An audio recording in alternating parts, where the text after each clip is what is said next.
Good day mga ka-crayfish. Dito tayo sa ating pond. Ito nga pala ang setup natin sa ating mga pond. Itong tatlo na to, magkakaduksong yan. Ito yung pond 1. Tapos meron tayong butas dyan papunta dito sa likod. Tapos after naman yan, dito sa pond 2, yan yung butas.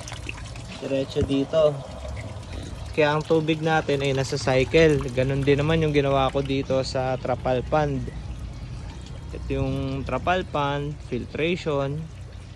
Yan yung yung hose. Papunta yan doon.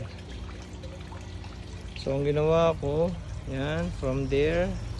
Ito yung outlet. Yan yung in ng water.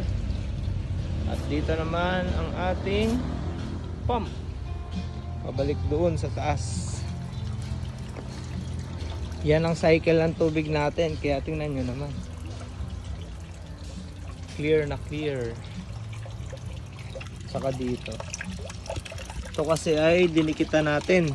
Patutuyuin lang kasi medyo nagbabawas siya ng tubig eh. Ngayon mukha namang okay na.